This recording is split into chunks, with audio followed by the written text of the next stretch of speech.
brothers and sisters in the Dharma, we are very happy to have Sayadaw U Jotika here tonight to give us his teachings on the Mangala Sutta. And we'll start off with the puja, Namo Tassa, 3 refuge, and the 5 precepts. The talk will end at 9 p.m. sharp. All right? Thank you.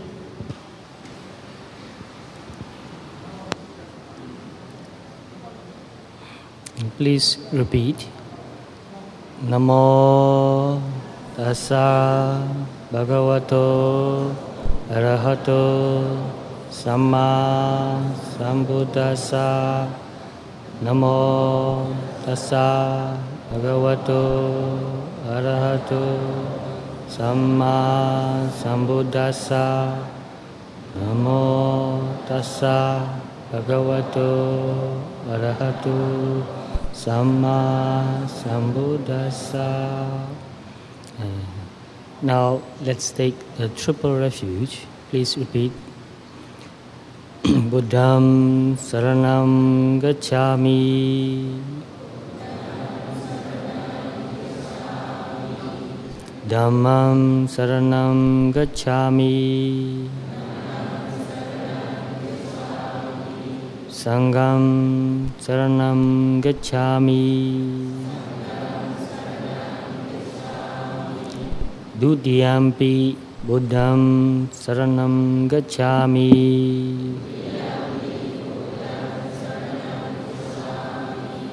Dutiyampi Dhammam Saranam Gacchami.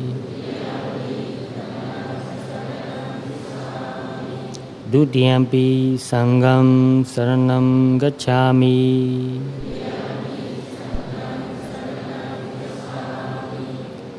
Tatiyampi Buddham Saranam Gacchami.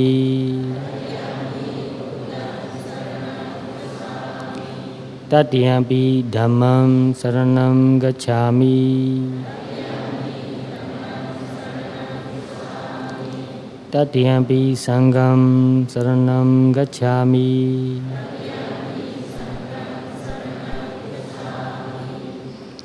Titarana Gamanam Paripunam. Now precepts in Pali. Please repeat. Panadipata. Viramani Sikkhabadam. Samadhiyami. Adhina Dana. Viramani Sikkhabadam. Samadhiyami. Kamesu Micchachara.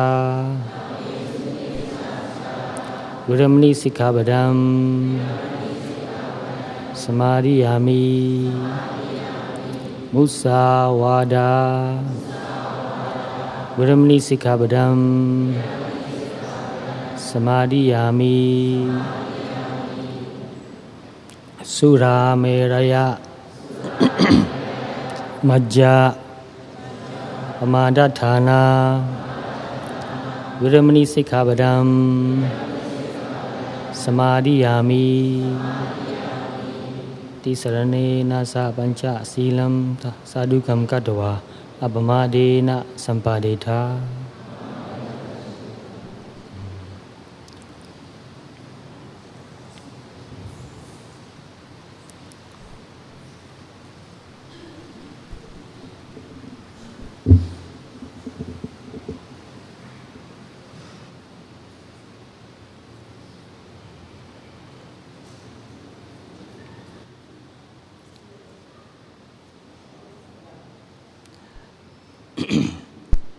All of you know that today I'm going to talk about Mangala Sutta.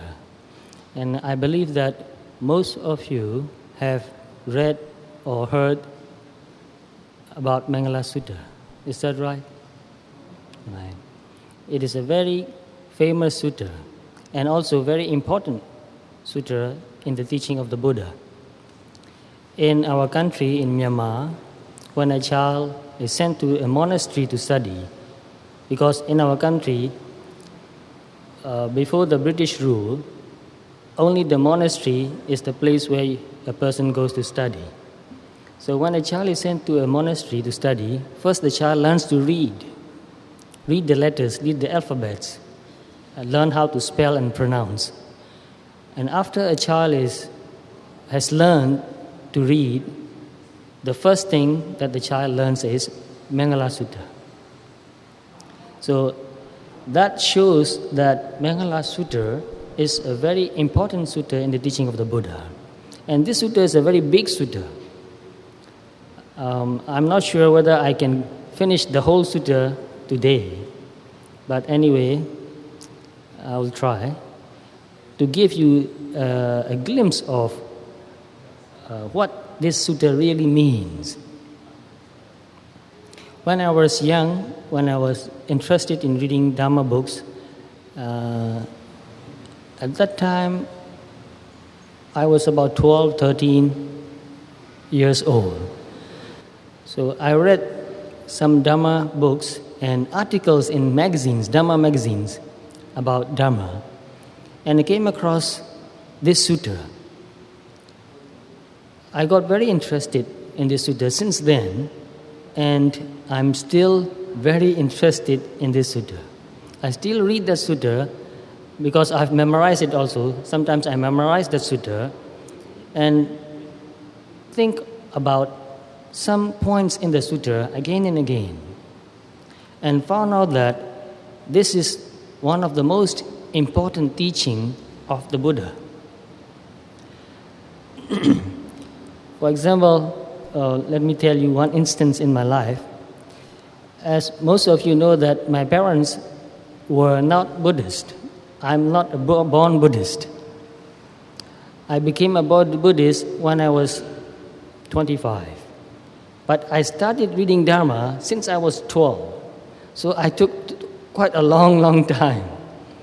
So whatever I do, I take time. I'm not in a hurry to make any decision, especially such an important decision as to choose a religion which I will practice and live. So this is a very serious decision for me. Therefore, I took quite a long time, 12 years, 13 years, studying and practicing without saying that I was a Buddhist. So when I first read these sutras, to tell you, my parents got very upset because they thought that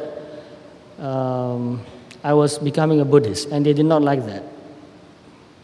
Then I told them, read this first and see if you can find anything bad or wrong in this sutta. So they won't read the book. Then I read the book for them. I said, just listen, let me read it. So what is the first point in the Mangala Sutta? Can anybody help? The first Mangala. Please, louder please. Of course, most of you know that. In Pali it is Asevanacha Balanam. In Burmese we pronounce in a slightly different way. We pronounce Atrevanasa Balanam. And the meaning is not to associate with fools. So I asked my parents, this sutta teaches that we should not associate with fools. Is that good or bad? What do you think they will say? They did not say anything. Because they know that it is good, it is true, it is right, it is important, it is beneficial. So another point I read for them is, Buddha said, Mata Pitu Upathanam.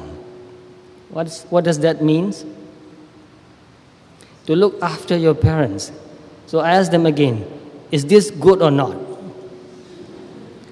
You know what they say? They did not say anything. They did not want to say it is good.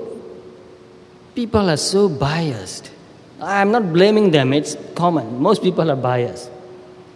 So I said, look, this teaching gives this advice: look after your parents. If you think this is not good, I'll reverse that. I'll do it the other way. Do you like that? And they did not say anything. They were so upset that I was reading Dhamma books. So it was very difficult for me to be with my parents who are not open-minded. I was quite open-minded since I was young. I don't know how I became open-minded. Maybe I was exposed to so many different religions and so many different philosophies that I told myself that don't commit to anything. Wait and learn and make sure that what you believe is really true and good. So to make sure, you need a lot of time. So as I told you the other day, when I have to fill up the forms and when I have to fill the blank with your religion, I always fill up not yet, no religion yet. This is very important. You cannot inherit a religion. You have to learn and understand and practice it. So maybe I was very serious, maybe too serious. But I think this is a very serious matter. You can't just say that I believe in such and such religion and not practice it. It means nothing if you say I believe something and not practice it. So I studied the Mangala Sutta very in detail. So first I asked the question, what does Mangala means? What does the word Mangala means? In Burmese language, we use the word Mangala as if it's a Burmese word. We don't translate that. So when you don't translate that, you feel that you know the meaning, but you don't know. So what does Mangala means? When I ask people how they understand the word Mangala, they say anything that is good, which is true. But when I look in the Pali text to find out the exact meaning of what Mangala means, I found that. And when I found that meaning, it made me feel more seriously about this sutta. Because the meaning that I found in Pali language is edi karanam, vodi karanam, sabba sampati karanam. So edi, the Pali word edi means to be successful. Karana means cause. The cause is that leads to a successful life, to become a successful person. So these are the causes that will make you become successful.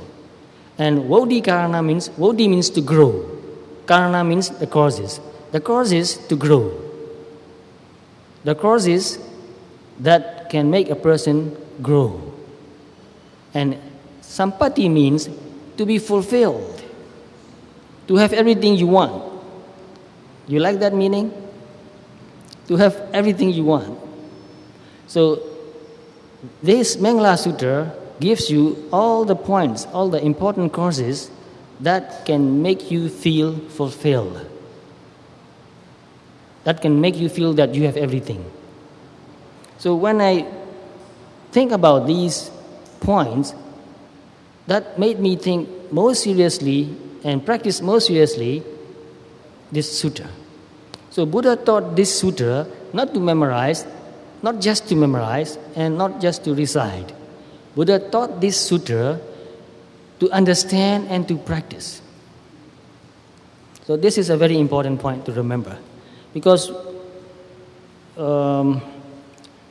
most people memorize this sutta and maybe they also read the meanings, the translation of the sutta, but they don't give serious thought about it. They don't really seriously study this sutta. And also, most people memorize it, and in their daily life, they don't remember that. They don't remember to put that into practice. So there are 38 factors or 38 points in this Mangala Sutta. And the first point is not to associate with fools.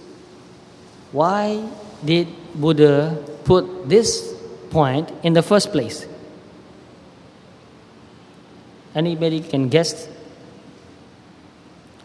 Because in this sutta, to attain Nibbana is also one factor that makes your life fulfilled. To make your life really complete and fulfilled, you have to attain Nibbana also.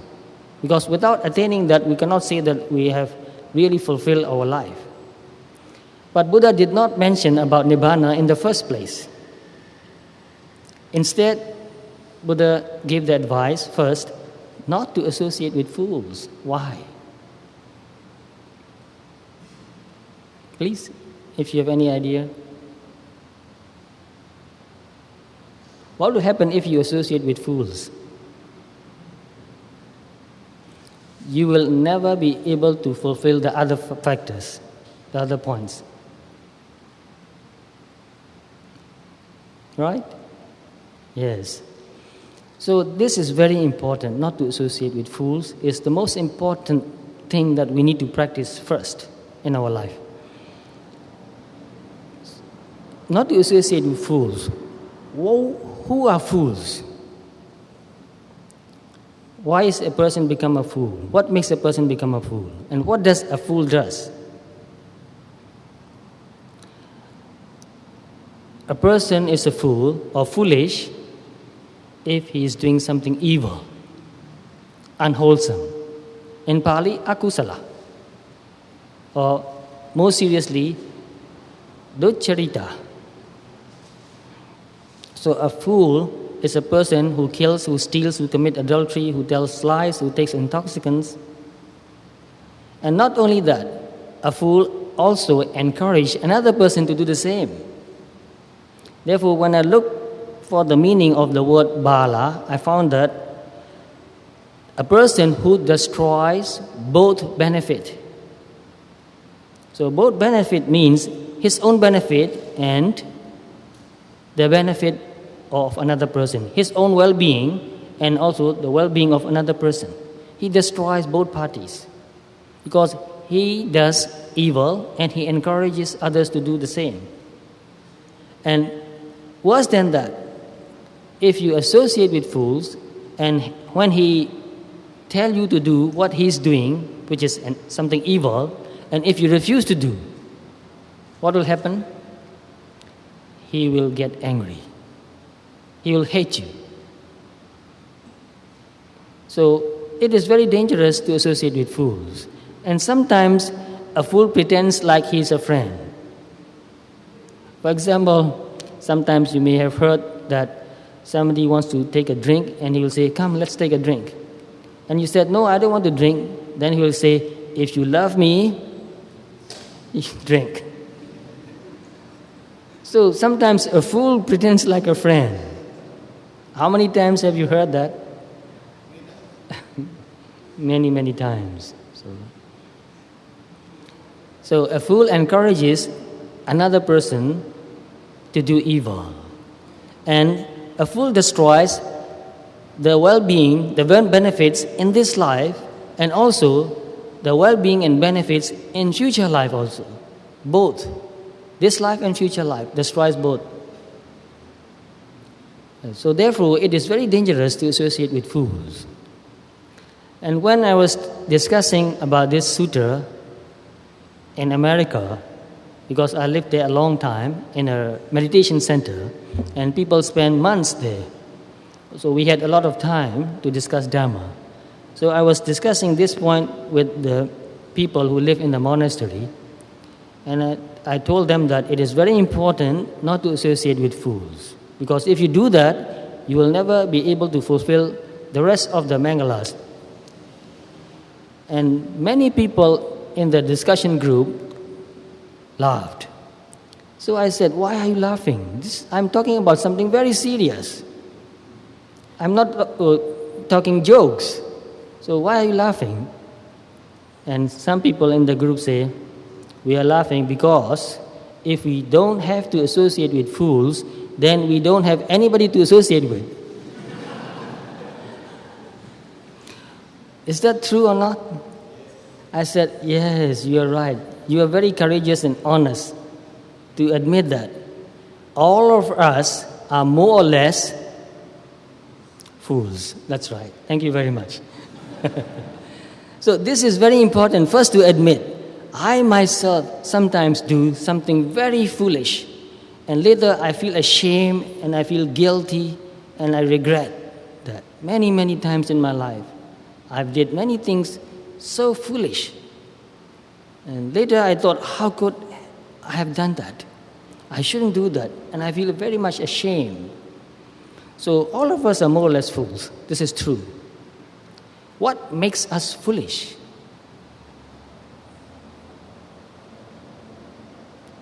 Just guess. Please? Right. Greed, ignorance, yes. And many others. Anger, pride, envy, jealousy. So when a person becomes too greedy, too lustful, he loses his mind. He cannot think whether what he's going to do is proper or improper. He doesn't care. Because greed has overwhelmed his mind and he's like possessed. You know the word possessed mean? Some people are possessed by evil spirits. Heard about that? Yes. So, greed possesses your mind, takes over your mind, and impels and compels you to do something improper, to do something unwholesome. So I myself did a lot of unwholesome deeds when I was young because of greed. And also anger. When you become very angry, you lose your mind. You can't reason anymore. Therefore, Buddha said, Lobo attham na janati. Lobo is greed. Tanha also greed. So there are many synonyms for the same word, greed. So when you become greedy and lustful, you don't know what is proper or not proper, what is beneficial or not beneficial. Lobo dhamma na patati.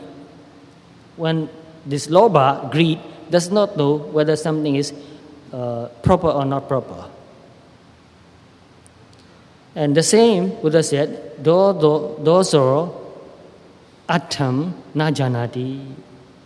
Anger does not know whether something is beneficial or not. Doso dhammam na pasati. Anger does not see whether something is proper or not. So when we are possessed by greed or anger or anything like pride, envy, jealousy, we become blind. We don't see anymore. We lose our reasoning.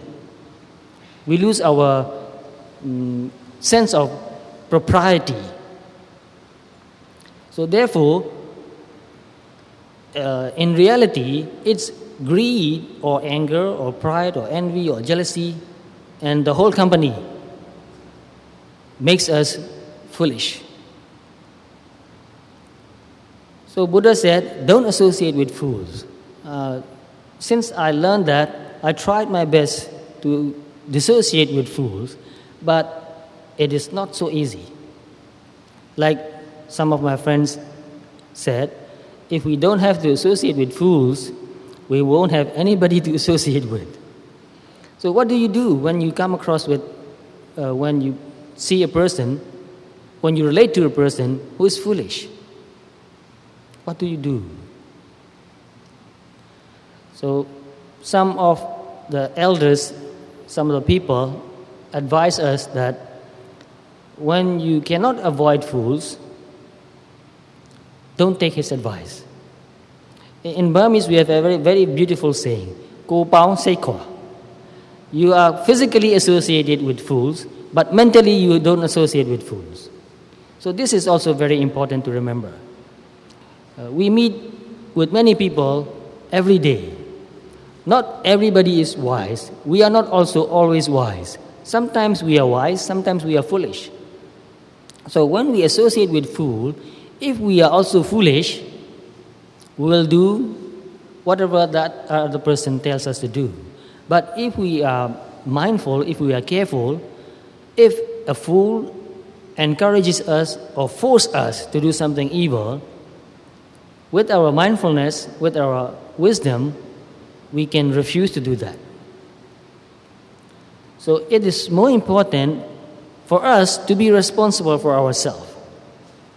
Even though we associate with some people who are foolish, if we are strong in mind, we can resist that foolish person's encouragement or advice or force to do evil. And it is more important to see that in our mind, when there's greed arising in our mind, we should see that greed with awareness and notice that this is greed. If we don't notice greed as greed, we will think that I want. In fact, it's not I who wants that. It's greed wanting something. Greedy mind wanting mind. So, in some ways, we have a fool inside. So, if we say that I don't want to associate with fools outside, but we associate fools with the fools inside, what we said will not make sense anymore. So, it is more important to be more careful of the foolish mental state arising in our mind. More important. If we are overwhelmed by greed or anger or pride or any other negative mental states, we will not be able to resist another person's foolish advice. Therefore, it is more important not to associate with the foolish mental state. And in Satipatthana Sutta, which most of you are familiar, Buddha said, Sa ragam wa chittam, sa ragam chittanti pajanati. Raga, the same. Raga means also desire, greed, lust. So when there's lust arising with mind, one knows that one means a person who is meditating. So a person who is meditating, a person who practices Satipatthana, knows that there is greed arising in the mind. So there is greed arising, not me or mine. Greed is not I. Greed is not me. Greed is greed. So when we can see that greed is greed, not I, not mine, it is easier for us to be dissociated. Because when you think or when you feel that I want, I and wanting becomes together, one. So when you put the two together, you associate the two. I and greed are together and one. So it is more difficult to control or even to overcome, harder to overcome any kind of desire when you think that it is you who want something. But when you can dissociate or step back and watch this greedy mental state and see that very clearly there is greed, this is greed. Greed is arising, then you have already dissociated yourself. Because you are watching greed. Watching means greed becomes the object of your mind. So you become more objective. So when you are objective, you have already dissociated with that mental state. So that's what we should learn to practice and do in our daily life. Because when we are greedy, we will make a very wrong decision. And many times, still today, I make wrong decisions sometimes, and I regret it for my mistake and look at my own mental state or my attitude very carefully. And many times I find out that when I'm greedy, I make the wrong decision. So, whenever greed arises in the mind, we must be very careful to watch that greed. We may not be able to overcome greed totally, but when we are aware of that, we don't let greed run our life. So don't ever let greed run your life. When you have any kind of desire, you can watch the desire. Desires are many things. You desire for many things. So when something that you want is not evil, you can do what you can to get what you want in proper way. So, for example, when you want money, You don't go and steal or rob. What do? You work for it. It's still desire. It's still greed. We want money. We want a lot of money. How much money do you want? You laugh, so I know. Limitless. We don't have any limit to how much we want. But if you have to work for it, then you know that you must have a limit, because you only have so much time and energy. So whether you have your own business or whether you work for another person or for a company, there's a limit to how much money you can make. So you have to be content with that amount. So when you have greed and you know that there's greed and you want something, money or anything, when you are mindful, you can put a limit. But when you are not mindful, you cannot put a limit. No matter how much you get, you still want more and more. And when the greed becomes too strong, you will do anything to get what you want, which means you will do something improper. You may steal or cheat or rob. In many ways. There are many ways we can cheat and rob. So the important point is not to totally overcome greed in the beginning. In the beginning, the important point is to be aware of this mental state, greedy mental state. So greed is a mental state. Anger also is a mental state, not a person, not a thing. It doesn't last forever. So when we can watch these mental states, we already dissociate ourselves from this mental state. We don't let this greedy mental state, foolish mental state, take over our mind, take over our body, take over our life. So when I practice this Mahasatipatthana Sutta, I understand this Mangala Sutta more deeply. When you put the two together, then you really know what to do. Because to dissociate with the fool outside, a foolish person, is easier. But to dissociate with your own mental state, with your own foolish mental state, is much more difficult. And it is more important not to associate with foolish mental states, not to let foolish mental states run our life, and do evil deeds. And the same way with all other negative mental states. So if we can learn not to associate with foolish mental states, we don't need to be afraid of fools outside. If we are not foolish, we don't need to be afraid of fools. But if we are foolish, then we have good reason to be afraid of fools outside. So try to understand deeper meaning of this advice, this instruction by the Buddha. Don't associate with fools. So if we don't associate with fools, that will lead us to give a good life, to do proper things, to do proper deeds, to work properly, to have a good livelihood, right livelihood, to say what is proper and not to say what is improper. And not only that, when you practice meditation, you also watch your thoughts, and when you are thinking something improper, you can overcome that improper thoughts even. So only those people who practice mindfulness, who practice Satipatthana, can really understand the deeper meaning of this advice, not to associate with fools. Because as long as we are associating with our own foolish mental states, and we say that I don't want to associate with fools, it doesn't make sense.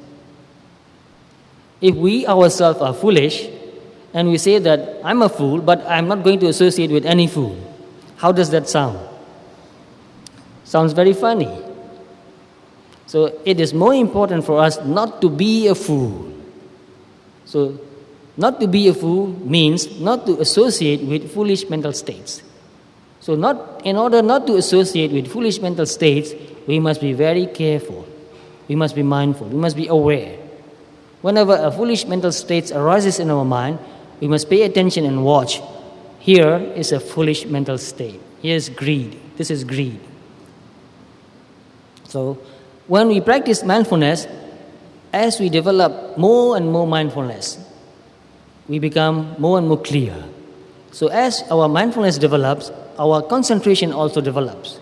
When we have strong mindfulness and strong concentration, we can see everything arising in our body and mind very clearly, very precisely. And when sati and samadhi, mindfulness and concentration, becomes very strong, at least temporarily, we will experience mental states where there is no greed, no anger, no pride, no envy, no jealousy, no drowsiness, no ignorance. So, if you have been meditating for a long time, you must have come across to this kind of clear, pure, peaceful mental state. Free from greed, free from anger, free from envy, jealousy, pride, free from doubt, free from drowsiness, free from dull mental states.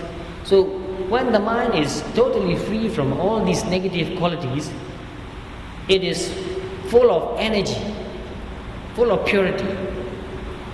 There's mindfulness, concentration, wisdom, peace, clarity, and all other good qualities there. So you can see that this mental state is so peaceful. So in my meditation practice also, when I first experienced that, I felt very delighted, and also I got very attached to that mental state. Because you feel so peaceful and calm, so relaxed. Any kind of greed or any kind of anger makes your mind very tense. It is very stressful. Greed makes you feel very stressful. When you want something very badly, you can't even sleep. You can't think of anything else. Greed takes over the whole mind, and you keep thinking of what you want. This is what I want, this is what I want. And also when you are angry, when you hate somebody, when you are very upset that somebody did something wrong to you or to your family, that mental state, when it is so strong, takes your mind over.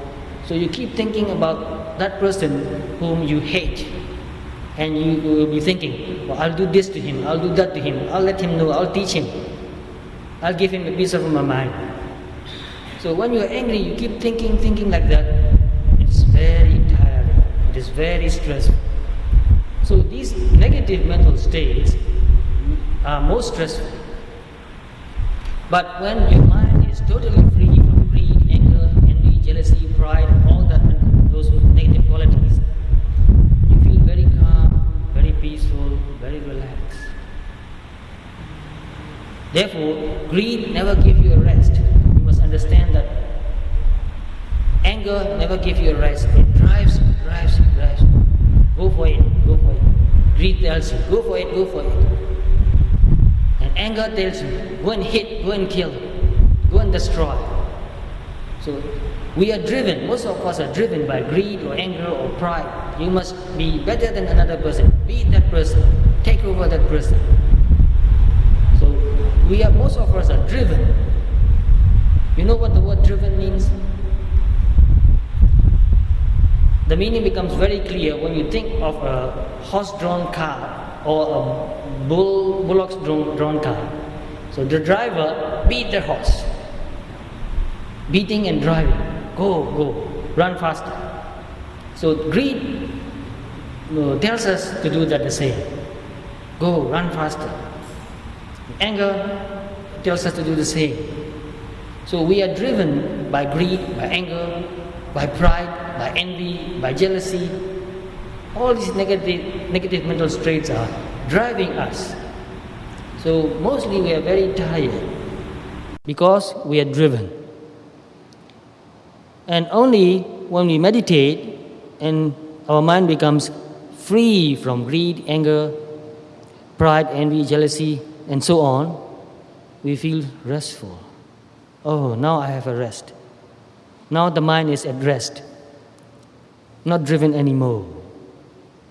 So in that mental state, the mind becomes so clear that it can see things very clearly. very wise also. So when I read the second advice of the Buddha in Mangala Sutta, what is the second point? To associate with the wise. Pandita nancha sevana, to associate with the wise. So when I read that point, first I understand the direct meaning of the advice, of the instruction, not to associate with wise people. This is very important. To associate with those who are wise is very important because we can learn good things from the wise persons, and a wise person does not do anything evil, and he does not encourage anybody to do anything evil. A wise person does what is good, what is proper, what is beneficial, and he also encourages others to do the same. So I have associated with many people who are much wiser than me. My teachers, they are much wiser than me. They are wise. So they have learned the Dhamma. They have been practicing the Dhamma for many, many years. So they have trained themselves. They have tamed themselves. They have overcome most of the defilements. So being with somebody who is calm and peaceful and wise makes you feel also calm and peaceful and wise. Because a wise person always encourages you to do what is good, what is proper. So I've met with many good teachers and learned from them many wise lessons, instructions. And because of their encouragement and instructions, I've practiced them too. But it is not always easy to associate with a wise person. Most of my teachers have passed away. They have lived quite long life. My preceptor lived for 90 years, and I hope to live as long. If possible, more than that. And I have other teachers still living, and most of them are in their late 80s. Very calm, very peaceful, very wise. So even this evening, I was talking about my teacher with another monk. Very calm person, my teacher. Very peaceful, very wise, very innocent, no pride. But I cannot be with my teacher all the time. Mostly, I'm on my own, I'm living alone. But to have associated with wise teachers benefited me quite a lot because I've learned from them. But when I practice meditation, and when my mental state becomes totally free from greed or envy or jealousy or pride or any other negative qualities, negative mental factors, I see that this pure, calm, peaceful mental state is a wise mental state. And that encourages me to develop this wise mental state and to maintain this wise mental state as much as possible, as long as possible. Therefore, I understand the meaning of the second advice of the Buddha to associate with the wise in a different way, to cultivate wise mental state and to associate with that mental state. I noticed that when my mind is totally free from greed or envy or jealousy or any other negative mental qualities, I do not make a wrong decision. So even now, whenever I want to make an important decision, I'll try my best to calm down my mind, to meditate, to be mindful. So when the mind becomes very calm and peaceful and free from greed, envy, jealousy, pride, and all that negative qualities, then I ask myself, what should I do? And with that mental state, I get the right answer. Therefore, it is very important to cultivate wise mental states. We can do that. All of us has that quality, that potential.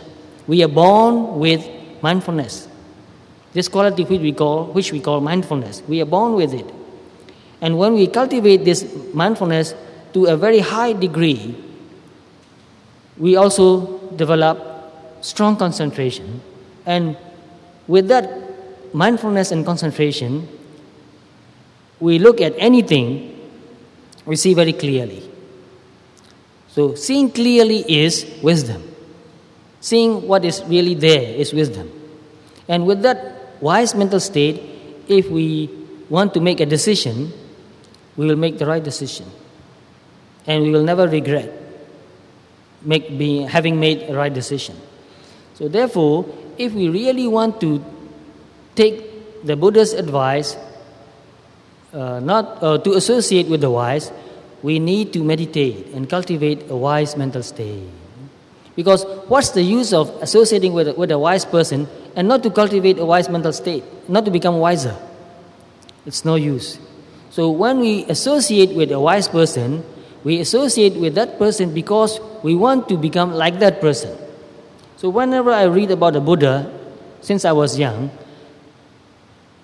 I want to become like a Buddha. I'm not like a Buddha yet. I want to remind you that. And also when I met my teacher, I look at him. He looks so calm and peaceful. And whenever I asked an advice from him, he never gave me any advice. He never encouraged me to do anything evil. So I look at my teacher and I thought, I want to become like him. So when you associate with a wise person, you want to become a wise person. And when you want to become a wise person, what do? You practice Dharma, you practice meditation, you practice mindfulness. You watch what you thought, what you are thinking. You watch your thoughts. So if we want to become wiser, we must watch our mind. We must see what we are thinking mostly. So only when we practice Satipatthana, and especially Chittanupassana Satipatthana, we can become wiser. So this is the gist of what I understand about these two Mangalas.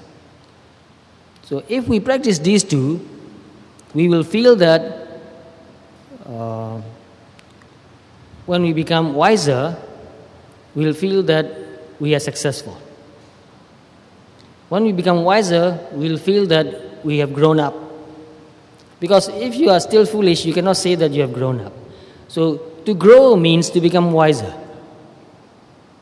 So only if we can practice Dhamma, we can become wiser.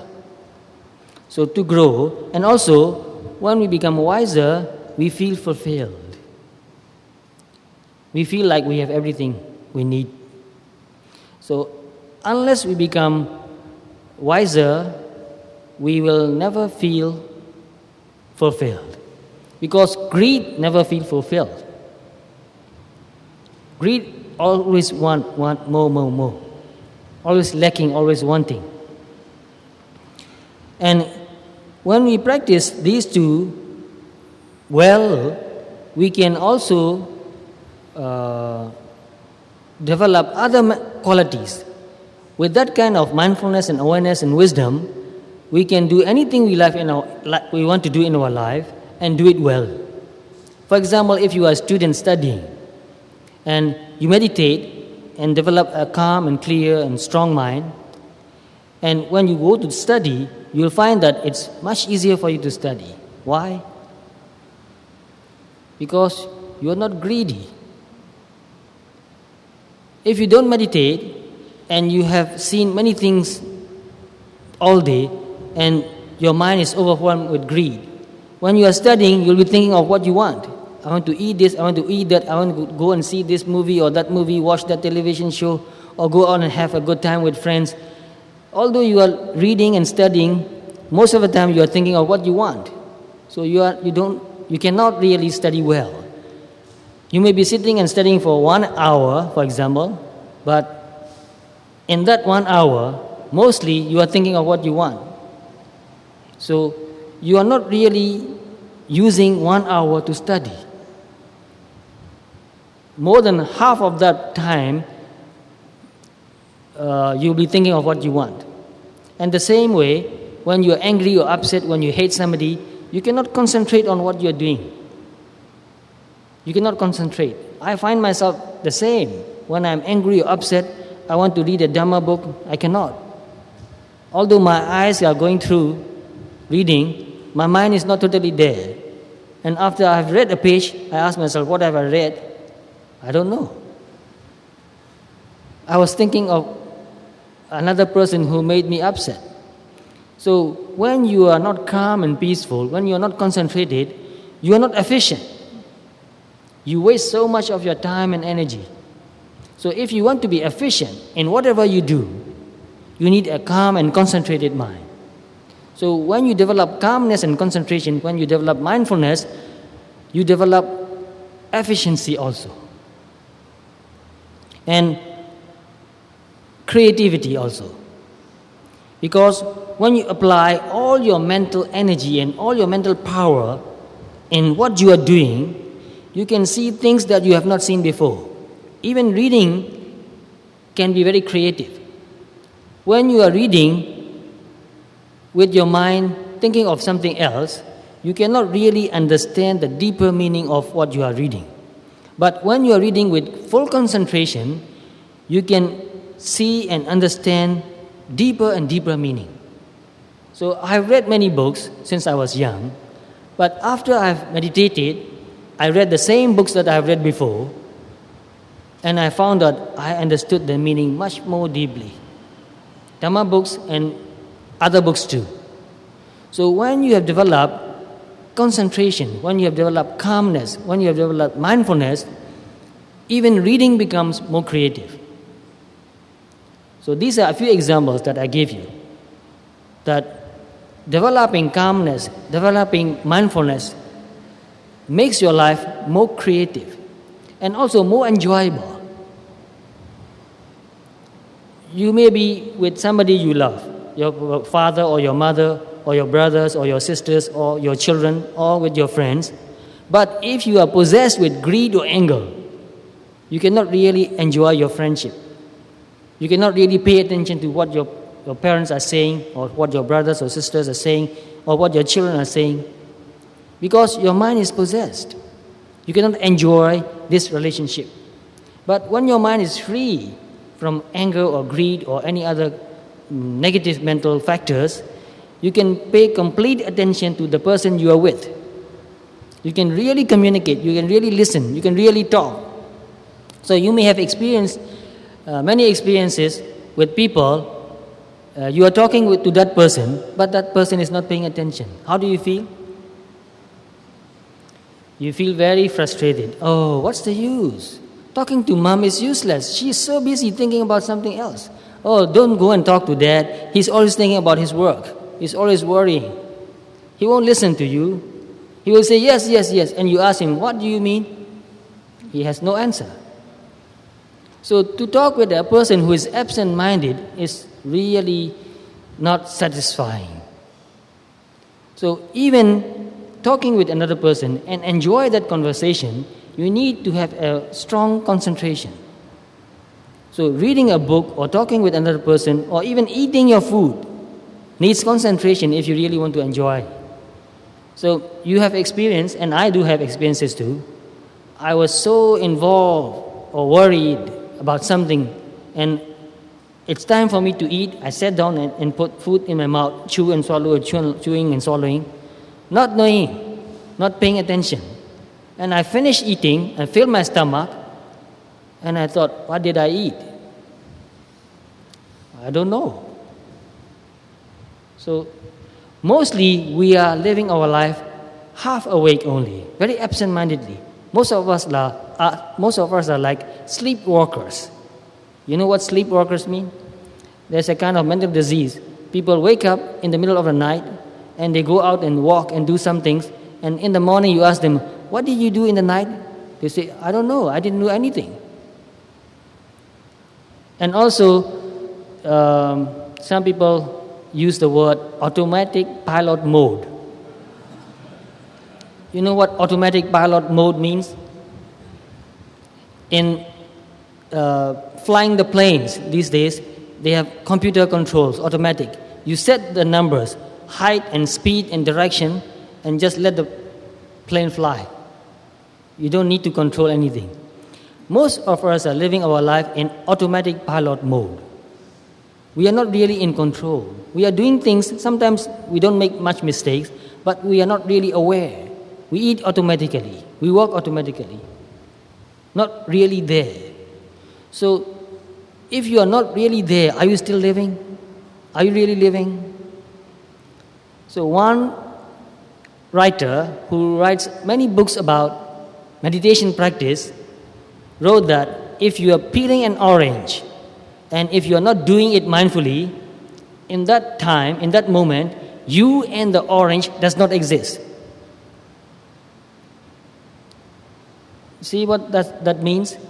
If you are doing something unmindfully, if you're not paying attention, you are peeling an orange and you are thinking of something else, not aware, not mindful, in that moment, you and the orange does not exist. So, when we are mindful, that's the time we are really living. When we are not mindful, we are not really living. So, if you want to feel alive, if you really want to feel alive, you need to be mindful. So, when you are mindful, that's the time you've got to live. When you are not mindful, you lost that. So we want to live a long life. How long do you want to live? Yes, some people say that they want to live 100 years. I do want to live for 100 years too. But if you live 100 years mindlessly, automatically, what do you say? If you live for 100 years, unmindfully, automatically, would that be meaningful or satisfying? No, not at all. So, even if you live for one day mindfully, that's more satisfying. Therefore, Buddha said, to understand the Dhamma and to live mindfully, even for one day, is much better than to live for 100 years and not to understand Dhamma and not to live mindfully. So, this is very serious, very important. We want to live a long life. But if you waste your time, even though you live a long life, it's not satisfying, it's not meaningful, it's worthless, meaningless. So if we want to make the most of our life, we need to be mindful. So we want to make the most of our life. I want to live my life efficiently. I'm also very greedy in some ways. I have a plan to make one life as if I've lived two lives. I can make my life more efficient. And if my efficiency doubles, it means that I've lived twice as much. So therefore, I try to make the best use of my time. I try to make my life more efficient. So living mindfully make your life more efficient. You learn more, you see more, you experience more. You can do so much more if you are mindful. If your mind is not possessed by greed or anger or pride or envy or jealousy, you don't go out and do foolish things and waste your time. You do what is really important, what is necessary, and feel very happy and satisfied that you have done something very useful. So most of us spend so much time doing things which are not so useful. So we must be very careful about that. If we are really serious about making the most out of our life, we must learn to be mindful. And that's what the Buddha advised us every day in his life. He said, be mindful, be mindful. And this is the last advice he gave just before he passed into Nibbana. Be mindful. And the third, Mangala, what is that? Pujacha Pujaneyanam. We Burmese pronounce that as Pujasa Pujaneyanam. And the meaning is to honor those worthy of honor. Why is it so important to honor those who are worthy of honor? Why is it so important for our success, for our growth, and for our fulfillment? So remember, Mangala means that which helps a person to grow, to succeed, to be fulfilled. So why is it so important to honor those who are worthy of honor? And who are those who are worthy of honor? Well, most of you know that Buddha, Dhamma, Sangha, worthy of honor. But also our teachers, our parents, they are also worthy of honor. So why is it so important? What do we mean by honor? And there are many ways to honor a person. When we pay respect to a person, when we pay respect to the Buddha, we are honoring the Buddha. Right? Why do we honor the Buddha? Not because we want something from the Buddha. When we pay respect to the Buddha, it's not because we want something from the Buddha. When we pay respect to the Buddha, we do that because we understand and appreciate the qualities of the Buddha. It's the qualities of the Buddha which we are honoring, which we are bowing down to. So why do we honor the qualities of the Buddha? Because the qualities of the Buddha are the highest that a human being can attain, the best that a human being can attain. So when we understand that Buddha has attained the highest that anybody can attain, we are appreciating those high qualities. So to honor also means to appreciate.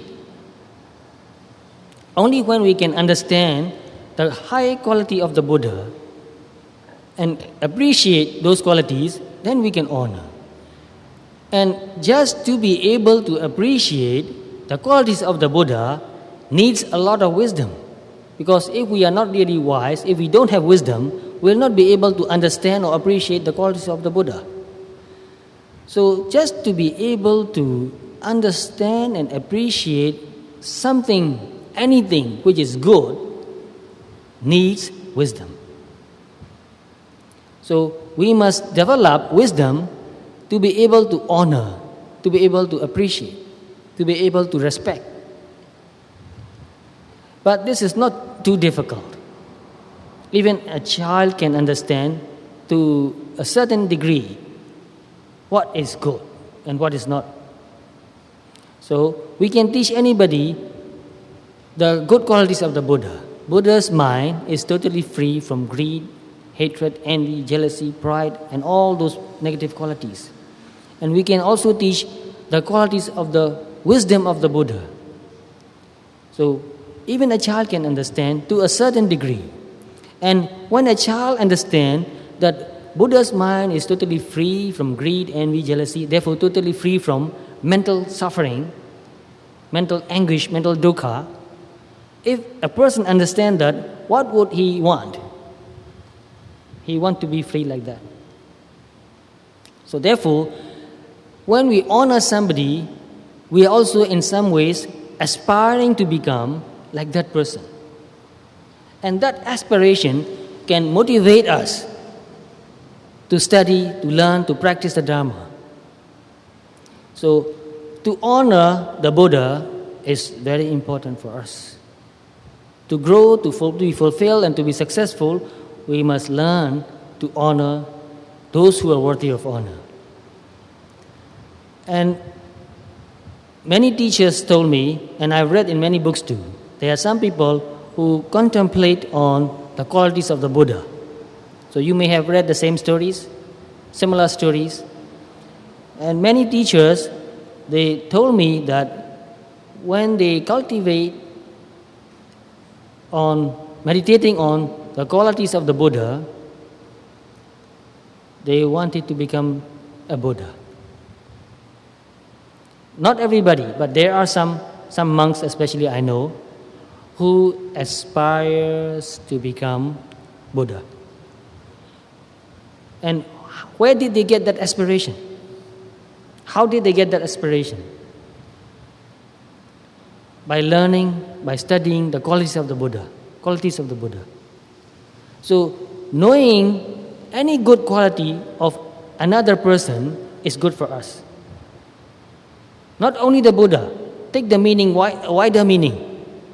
Knowing any good quality of anybody helps you to grow.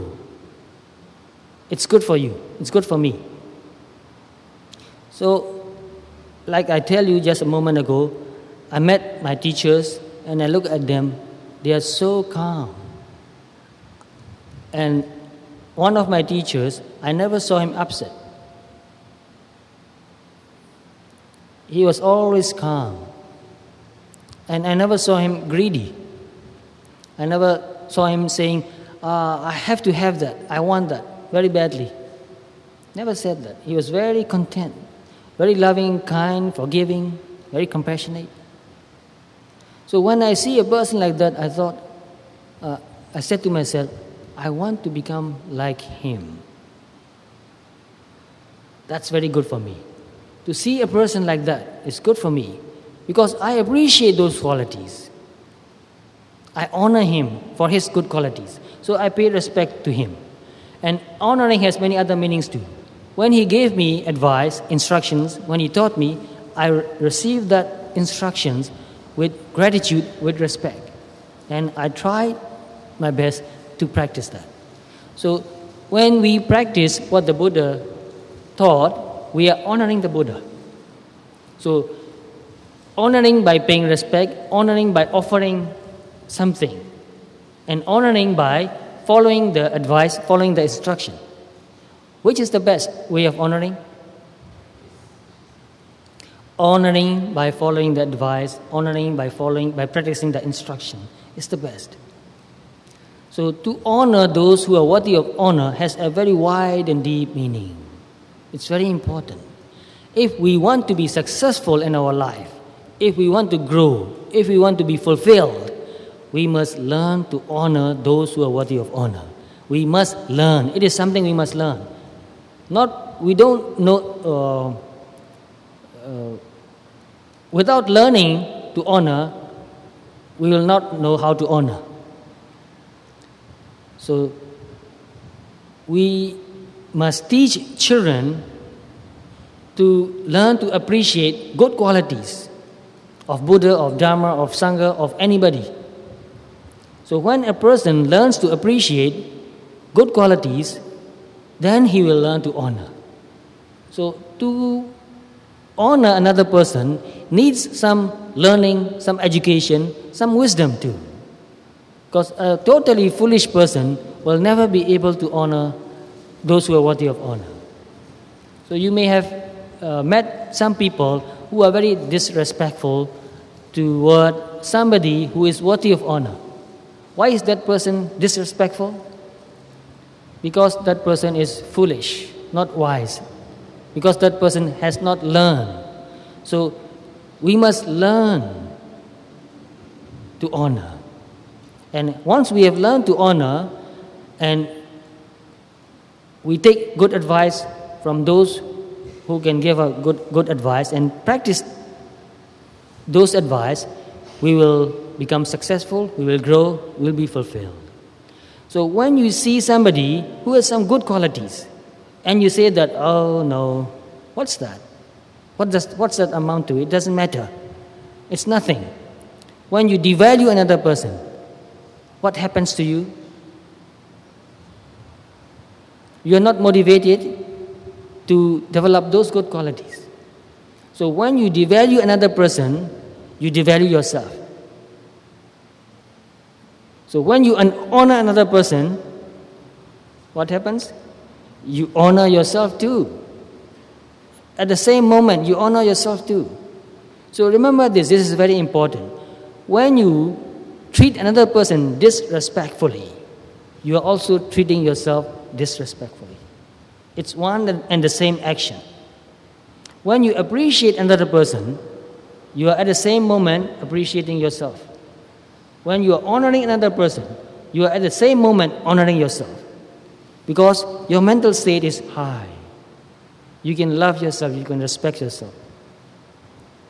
So it is very important for us to appreciate any good quality in anybody. If we don't appreciate any good quality in anybody, we will not be motivated to develop that good quality in ourselves. We will not be motivated. And if you are not motivated to develop any good qualities, you will not grow, you will not succeed, you will not be fulfilled.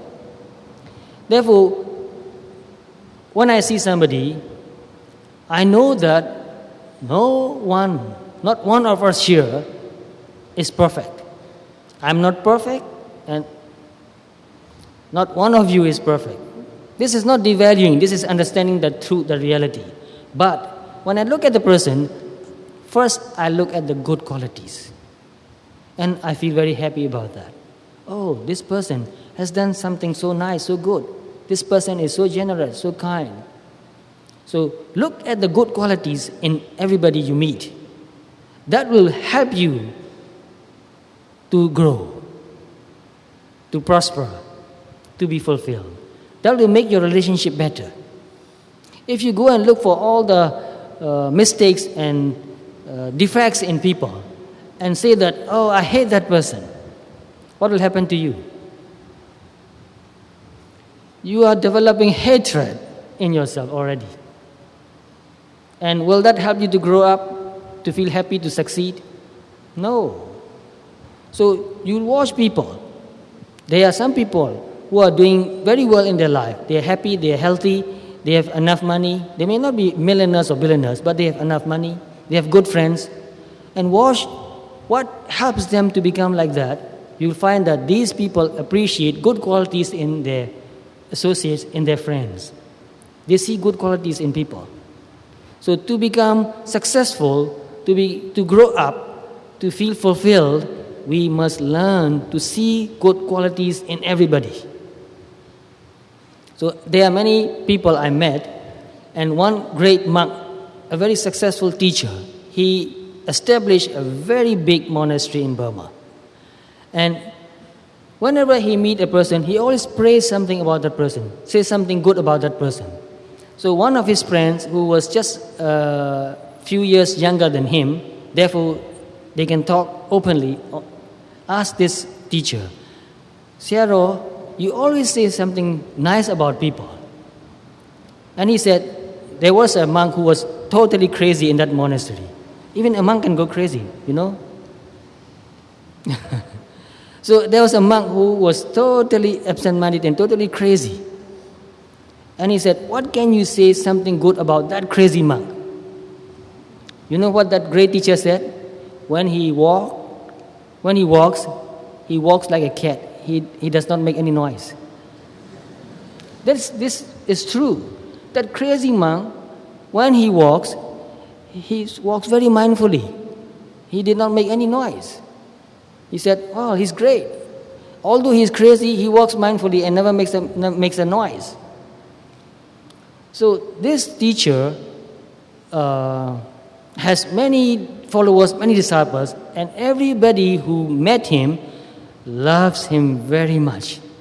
You know why? Because they know that this teacher sees what is good in me. You see that? If somebody is looking for what is bad about you, what will you feel? How will you feel when you meet that person? You don't feel happy. Can you love that person who is always looking for what's wrong about you? Of course not. You don't feel happy. You don't want to go and see that person. And that person cannot help you to become better. If somebody is always looking for what's wrong about you, what's bad about you, that person cannot really help you become better. So, especially I want younger people to understand this. Look for the good qualities in you. Look for the good qualities in other people. All of us has goodness. Everybody has goodness. So if you want to be successful, if you want to grow, if you want to feel fulfilled, even be happy, if you want to have many good friends, because without good friends we will not be successful. So if we want to have good friends, many, many good friends, look for the good qualities in people. So looking for good qualities and appreciating is also honoring. So when I read this, I started thinking with real concentration. I started thinking, what does this mean? And gradually this meaning came to me. I said, psychologically this is very important. If I want to be happy and successful, I must look for what's good in me and I must look for what's good in other people. I must honor good qualities in people. So, this is the advice of the Buddha. If you want to be successful, if you want to grow, if you want to feel fulfilled, honor those who are worthy of honor. And in some ways, all of us are worthy of honor. In some ways. All of us has goodness. So many of you here, how many here? Can you guess? So, this is the advice of the Buddha. If you want to be successful, if you want to grow, if you want to feel fulfilled, honor those who are worthy of honor. And in some ways, all of us are worthy of honor. In some ways. All of us has goodness. So many of you here, how many here? Can you guess?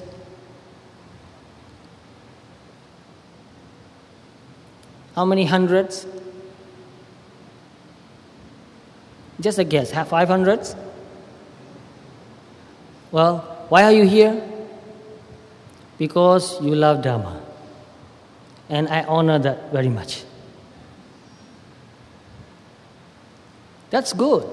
That's goodness. Because you have goodness, you are here. Otherwise, you won't come here. And I honor that very much. I'm very happy to see you, to talk with you. So, to feel happy makes me feel fulfilled. Now here, I'm happy because you love Dhamma. Also, there are 38 points in this sutta. I finished only 3. What's the time now? Wow. It doesn't matter. If you understand 3 points, that's enough for you. But let me go briefly, because I really want you to understand and study this sutta and put into practice. Because I see in the society many good qualities disappearing. So I want people to cultivate good qualities. And the fourth factor is dwelling in a suitable locality, dwelling in a suitable place, suitable region, suitable country also. Do you want to live in a country where they are always fighting? No, we don't want to live in a country like that. No, because it makes you feel so hatred, so angry that you cannot cultivate goodness anymore. So to live in a suitable place, suitable locality has also wide meaning. Live in a place where the air is clean, no air pollution. Or if it's not possible, very little air pollution. Also, clean air, clean water, clean food, isn't that important? Very important. Good education, very important. And a proper way to earn a living. You don't have to go and steal or cheat. You can do what you like to do with honesty, good livelihood, and earn and enough to live. So if you go and live in a place where there's no way you can earn a livelihood, that is not a proper place to live. But not only that, live in a place where you can learn Dhamma and practice Dhamma, where there are many people who encourage you and support you to practice Dhamma. Therefore, when we think of finding a place to go and live, we must consider many points. Is that a place where we can be healthy, bodily and mentally healthy? Good food, good water, clean air, good livelihood, good education, good medical treatment too, because we get sick once in a while. But when we get sick, we need good medical treatment. Sometimes people die because they can't get medicine. If they can get only about 20 or 30 antibiotics, they can live. But some people die because they cannot get medicine. So we must find a place where we can get good medical treatment too. But we must also consider that Is there a person, a teacher, or is there a community like this where I can grow and join and become a member and learn Dhamma and practice Dhamma? So, is this a proper or suitable place to live or not? Yes, it is. This is a place where you can get all that you need in life. You can also learn and practice Dhamma. So never go to a place where you can get all the money you want, but you cannot study and practice Dhamma. Because all the money can never make you feel fulfilled. All the money can never make you feel successful. All the money cannot help you to grow up in the Dhamma. So if we really want to be successful, if we really want to grow in the Dhamma especially, and if we really want to feel fulfilled, we must find a good community to live in. Community is important. Here we have a community. We have Dhamma friends.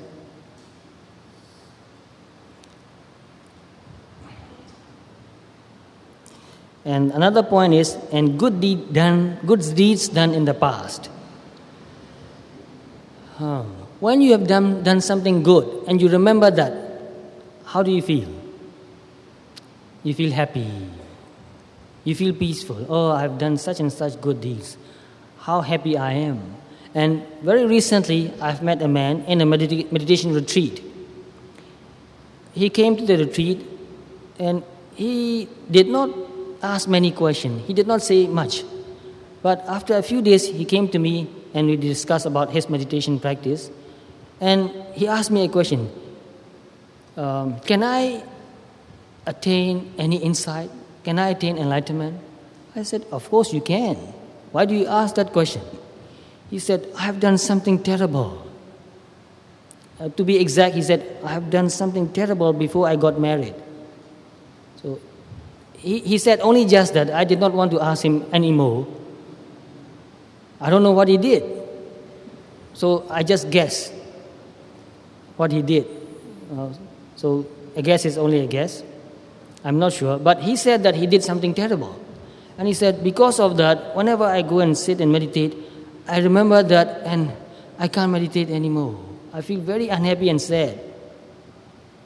So I said, you regretted what you did? He said, oh yes, I regretted what I did. Do you want to do the same thing again? He said, oh no. I don't want to do the same thing again. I'm so unhappy that I did that.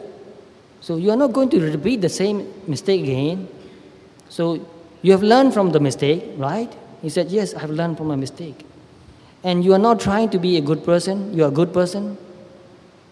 So I said, you are a good person now. And that's what matters most. Every one of us has done something terrible in the past. In the past. If not in this life, maybe, not only maybe, surely we have done something terrible in our past life. Even the Bodhisattva did terrible things. So we can be sure that we have done something terrible in the past. But we have learned from our mistake. Now we are studying Dhamma, we are practicing Dhamma. So I told him, you are a good person now, and that's the most important thing. And when I said that, he cried so much. He really wanted to be a good person. But he felt guilty all the time. Whenever he tried to do something good, he remembered what he did in the past, something terrible. So the past was haunting him. You know what haunting means? The past is haunting him. The terrible deed that he did in the past, haunting him. So having done something bad, something evil, is really does not help you to grow up. So learn from the past mistake, but don't go on thinking about the past mistake. It doesn't help. I can go more deeply psychologically into this point, but I'm afraid I don't have so much time. So to reverse that, when you remember something good that you have done in the past, that makes you feel happy and peaceful. That motivates you to do something good Because your mind is calm and peaceful in that moment, you can do something really good. But if you remember having done something evil in the past and you feel unhappy, and that unhappiness absorbs all your energy, you are not motivated even to do something good. You don't feel that you're worthy of anything good. You don't feel that you will achieve anything good in even though you try to do it. So having done something good in the past helps you to do more good. So that helps you to succeed, to grow, to feel fulfilled. Therefore, it is good to have done good deeds in the past, and it is much better to be doing good deeds now, in the present, today. And Buddha said, don't postpone to do something good. Do it now, because we don't know when we will die. Don't say, tomorrow I will do something good. Do something good now. So we have so many good things to do. And the best that we can do doesn't need any special time or even cost money. So we are doing good deeds now here. What is that? There's one point in Mangala Sutta. Kalena Dhamma Savanam. To listen to the Dhamma. To listen to the Dhamma when the time is suitable. So this is a very good time, a suitable time to listen to the Dhamma. And we are doing that. That also helps us to become successful, to grow, and to be fulfilled. And practicing mindfulness, we don't need a special place or a special time. We don't need money to practice mindfulness. That's also a good deed.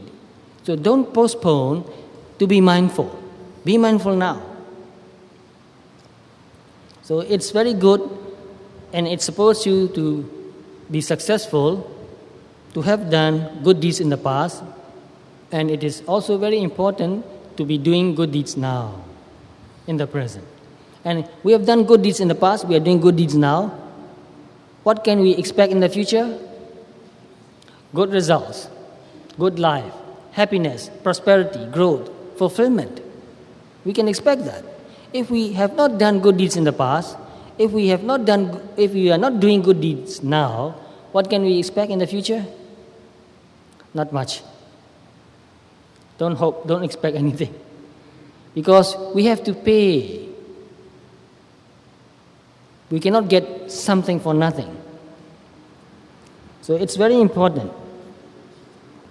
And another point is to establish oneself in the right course. Have we established in the right course now? I think we do. I believe we do. Learning Dhamma, practicing Dhamma means establishing yourself on the right course. That leads to growth, fulfillment, and success. Because we are learning Dhamma, we are practicing Dhamma, therefore we are trying not to do anything evil. We are trying to do what is good. And that helps us to prosper, to grow, to be fulfilled.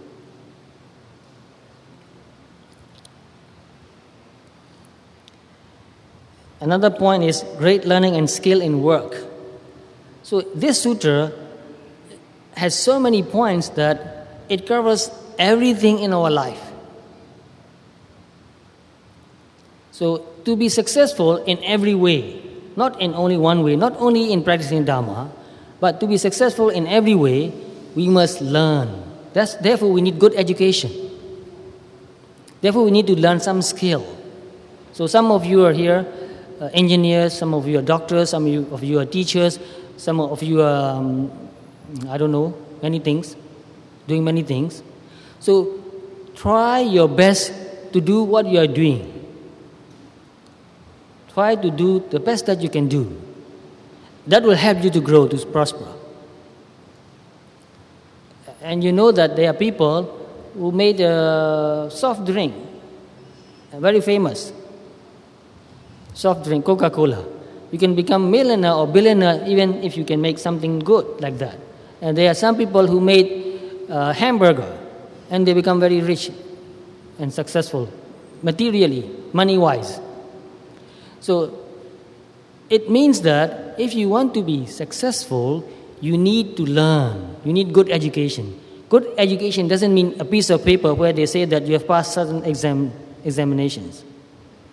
Really knowing how to do something well. You don't need a piece of paper. So if you want to prosper, you need to learn. Without education, we cannot be prosperous. So let me go to another point. A highly trained discipline. To become successful, we need discipline. Without discipline, we cannot accomplish anything. A student needs to be disciplined, learn regularly, properly, attend classes regularly, and do what needs to be done regularly at the right time. Then you can be a good student. And when you have a job, you have to go to the job at the right time and finish the quota, so to speak, what you need to do, and finish it at the right time. If you go to your job late, and if you cannot finish your work at the right time, what will happen? You'll be sacked. I don't know whether you understand this word sacked. This is an American idiom, which means that your boss will kick you out. Don't come back to work tomorrow, finish. So you need discipline. And in Pali word, this word discipline has a very wide meaning. It has very wide meaning. You know the Pali word for this discipline? Vinaya su sekito. Vinaya means discipline. For monks, we have Vinaya. We have discipline, how to live. Even how to dress, how to wear our robes is a discipline. How to walk even. Buddha even taught us how to walk. How to take steps. Don't take small steps. It doesn't look good. Doesn't look respectful. Don't take very wide steps. Doesn't look good. You lose your balance. So take steps which are not too wide or not too small. And don't walk with your tip of your toes. How do you say that? Walking with your toes. Don't do that. Don't walk with your heels only. Will that look good if somebody walks on the heels only? Looks very clumsy.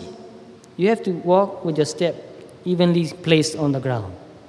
So in the Pali books, there's a description of how the Buddha walked. So we learn that and try to understand what it means and try to walk like that too.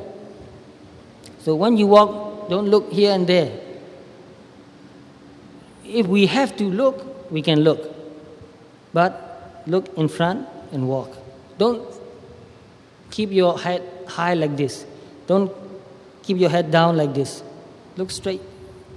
So that looks very dignified. Walk with dignity. So Buddha was teaching the monks how to walk with dignity, how to dress with dignity. Cover yourself well when you go out. When you are in your own place, it's okay. But when you go out, you have to cover yourself properly. Doesn't need to be fashionable. So we are not fashionable. We are very old-fashioned. But we cover ourselves well when we go out. This is discipline. When we eat, Buddha said, don't make noise when you eat. Put the food properly in your mouth. Don't let the food come out from your mouth and fall on your plate again. It doesn't look dignified. Eat with dignity. This is discipline.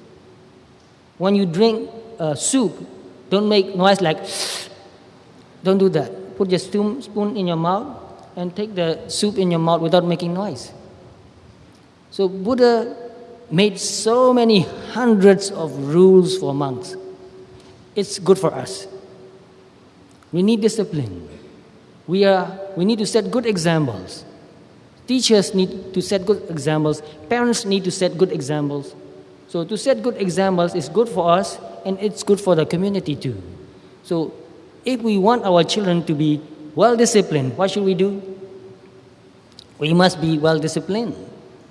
So only a well-disciplined society can prosper. If all people are not disciplined, all people will do whatever they like to do, what will happen to the society? The society will break down. the society cannot accomplish anything at all.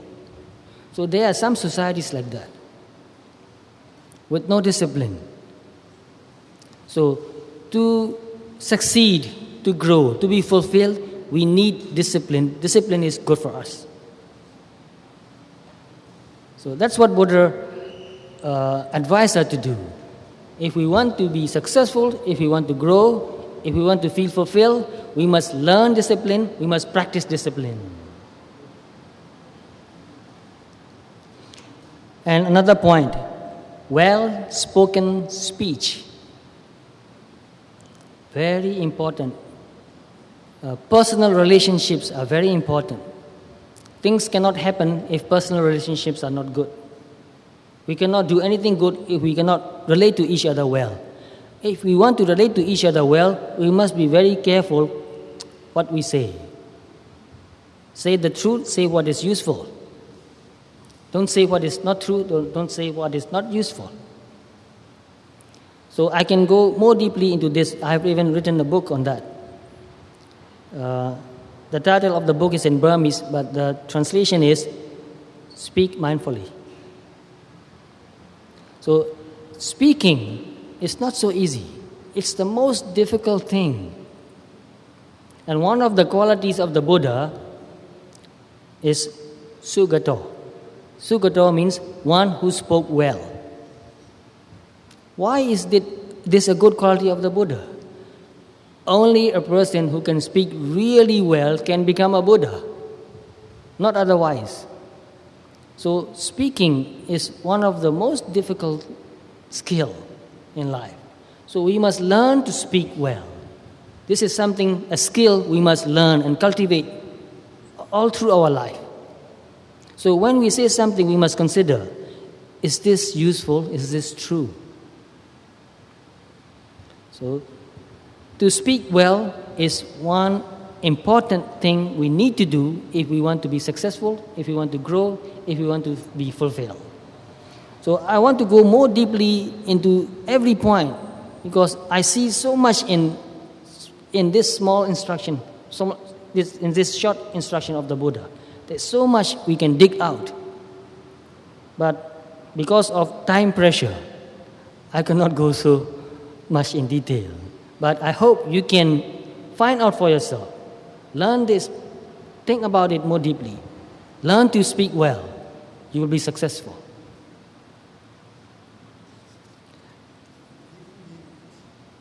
Oh. Well, I still want to cover a few more points. Because there are a few points very, very important. So please, be patient. Here comes a very important point.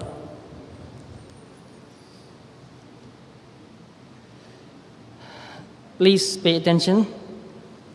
This is a very important point, Buddha advised, looking after one's mother and father.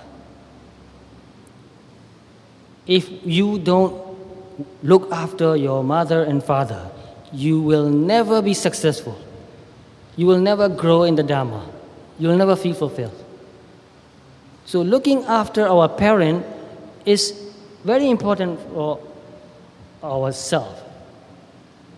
So these days, I've heard many stories about people neglecting their parents, not looking after their parents well. So we must remember that no matter how busy we are, no matter how high position we have, no matter how much money we have, if we cannot look after our parents, we cannot be considered successful. So to be successful, we must look after our parents. Isn't that important?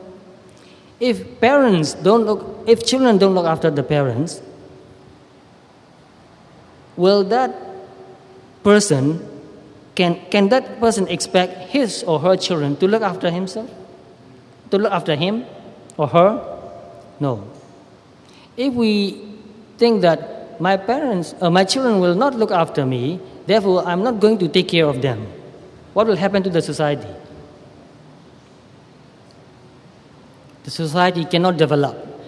We human beings have come to this stage of development in culture, in education, and in every way, in science, in arts.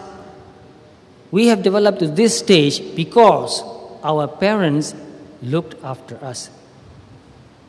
They gave us everything they had. They educated us, they taught us. So only if we look after them when they grow up, our children will see that. Oh, my parents look after their parents, and I will do the same. And my parents brought me up, they educated me, and I will do the same for my children. Only when we can do that, the whole society, the whole humanity can grow. So there's another point, caring for one's wife and children. Not only wife, caring for one's husband also is necessary. So we need to care each other. So in a community, in a society where people care each other, people look after each other, that society will grow. That family will grow. So society is made up of families. A family is the smallest unit of society. Father, mother, children, or grandparents also put together. Grandparents and parents and children is a unit. So only when we look after each other, only when we care for each other, we can expect to grow. So if we want the whole humanity, the whole community, the whole society to grow, we must take this very seriously. If we don't look after our children, if we don't look after our family, if we don't look after our parents, we will destroy the whole community, the whole society, the whole humanity.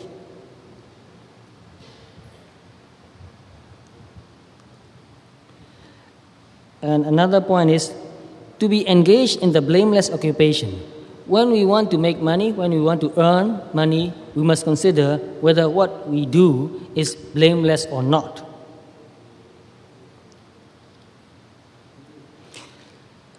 Blameless also has a very wide meaning.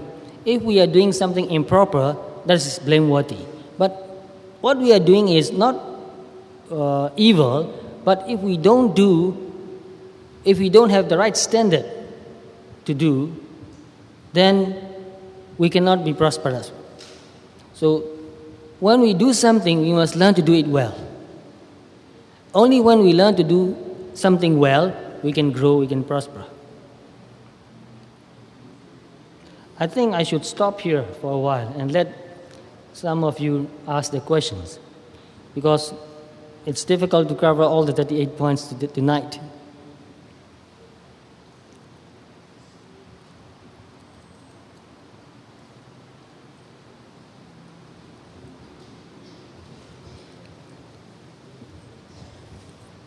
Not finished, I just stopped.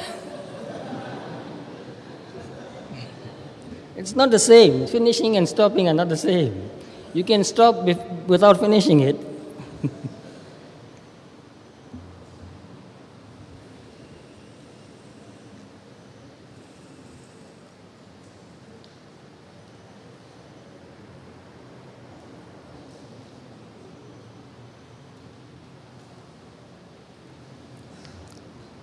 Now, a few questions, please, when we have some time. Questions?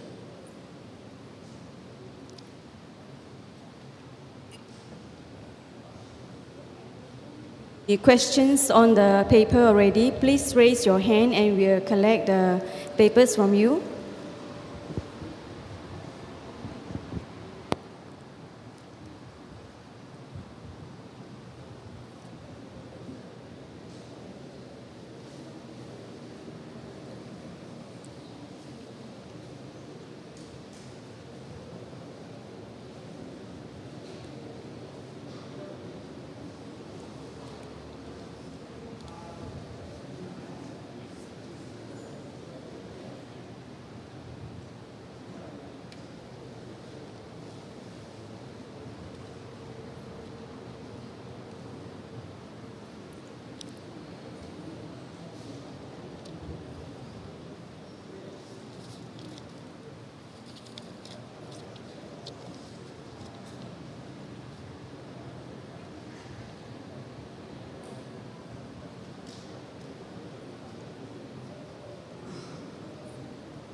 Yes, we have to finish at 9:30.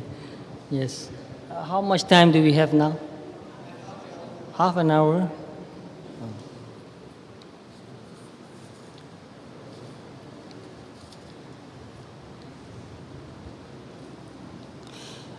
Here's a very good question. Sayadaw, my mind is always, constantly, every second, filled with thoughts. Yes, we are thinking all the time. Filled with thoughts, negative thoughts. That's too bad, always. It is so overwhelming. And I always feel mentally drained, very tiring. True, negative thoughts makes you feel very tired, it drains your energy. How do I keep these negative thoughts from arising? Yes, there are a few things you can do.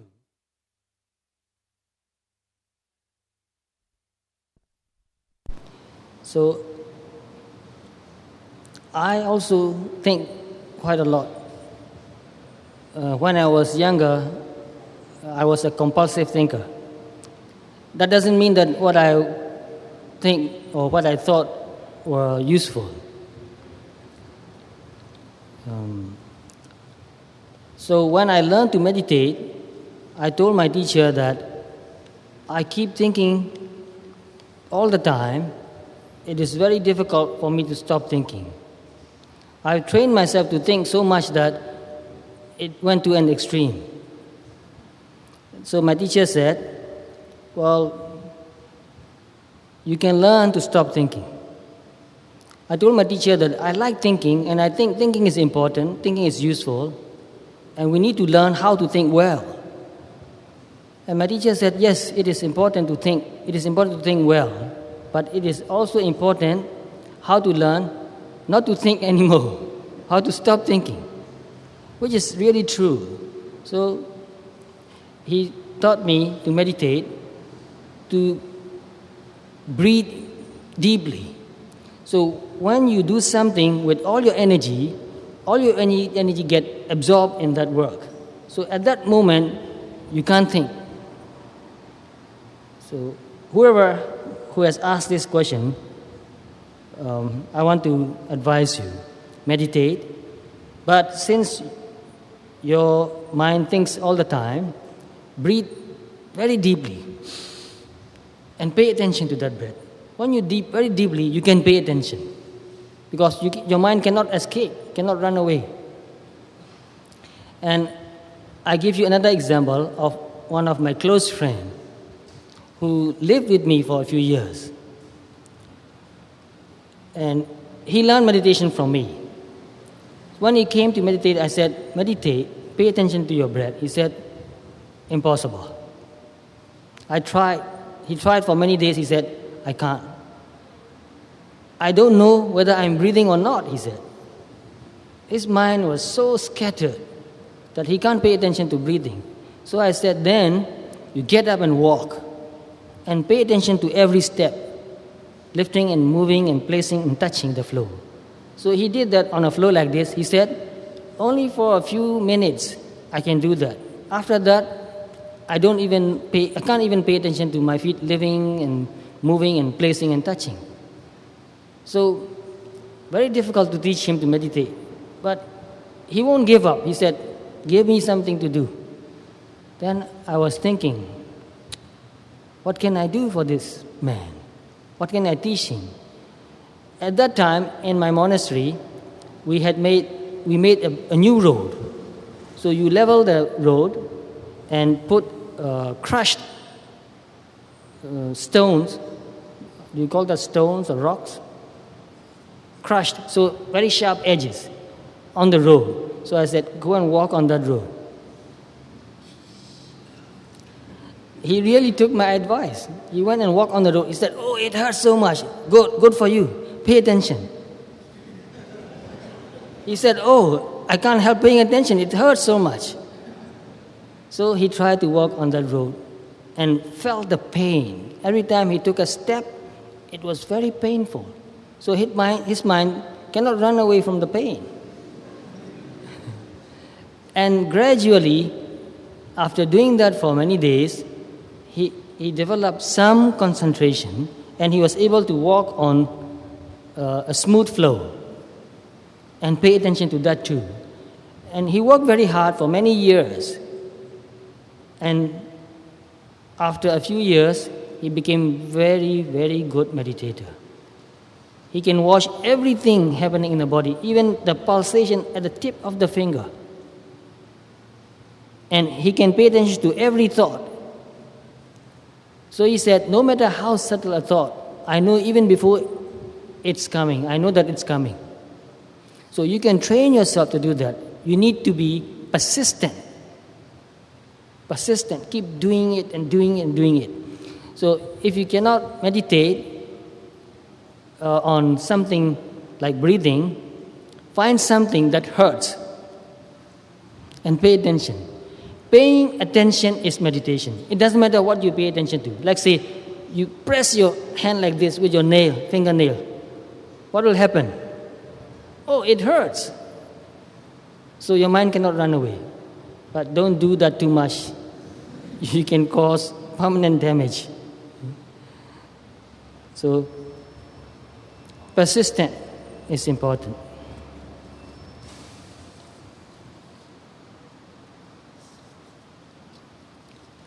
Sayadaw, it is possible for the mind to be empty of all thoughts at all times. At all times is not possible. I think even Buddha had many thoughts. There is a question in the Tipitaka. The question was that, did Buddha get absorbed in Nibbana all the time? And the answer was no. When Buddha gave a Dhamma talk, he had to think. Not hard, because Dhamma is natural for the Buddha. But still, he had to think to give a Dhamma talk. So one cannot function in daily life without thinking anything at all. So we need to think. But we also must learn to meditate and stop thinking. We also must learn to cultivate a very quiet mind. Very quiet. Thinking is noisy. So when you stop thinking, your mind becomes really quiet. We must learn to do that. But we must also learn to think mindfully. Can you do that? Do you think it can be done? So I will give you an example, an instruction. Buddha said, when you are talking, talk mindfully. What is the difference between talking and thinking? There's only one difference. When you talk, you make sounds. When you think, you don't make sounds. But the same mental process, identical mental process. The only difference is when you speak, you make sounds from your mouth. So thinking and speaking are not much different. So you can talk mindfully, therefore you can think mindfully. And you can read mindfully, you can write mindfully too. The same mental process. Or is it normal for the mind to be filled with thoughts, unnecessary chatter? For ordinary people, this is what mostly they do. Chatter in the mind. But for a trained mind, this is not normal anymore. For a trained mind, you can think mindfully and you can stop thinking too. But sometimes there will be chatter too because you forget. When you are not mindful, there's a chatter, internal chatter in the mind. Most of the time I would center a play or fantasies. Most of the time I would create a play or fantasies. I would be actually holding conversation in my mind. Is this normal? Yes, normal people do like that. This is also a function of the mind, and in some ways, it is useful too. Play or fantasy is normal for people. Children have a lot of play, a lot of fantasy. That's why we have books on fairy tales. What are fairy tales? Fantasies. place. But it is necessary for a young person to have that kind of thought. And in some cases, even older people, it is necessary, useful, I mean, to have a playful thought. Because those who are creative are very playful when they think. They just imagine something and create some ideas. So in a worldly sense, I mean, it is useful. But when you want to practice meditation, you must not let your mind to drift away into fantasizing most of the time. So although it is normal for people to have fantasies, not all fantasies are useful. I do have fantasies too. And in some cases, I even teach that people need to learn to daydream. Really? Some people are laughing. Well, daydreaming that you are doing something good is good. It motivates you to really do something good. Can you agree with that? I daydreamed when I was young that I was a monk. And later I became a monk. If I never dream of becoming a monk, do you think I will become a monk? Because in those days, it was unthinkable for me to become a monk. But it was possible to dream. I dreamed that I was in the forest, in a quiet and peaceful place, meditating, and I was in deep samadhi, very peaceful. And one day my dream came true. So dream of good things. It's good and useful for you. I don't know who asked this question, but it's a very good question.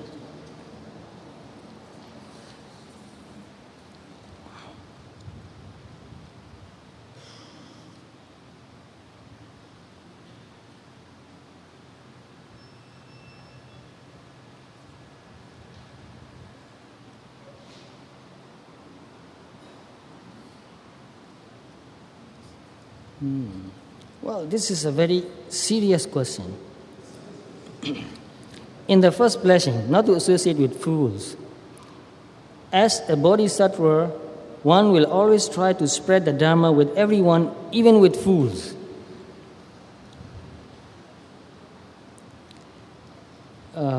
In the Pali text, I read a story about a man who went to the Buddha.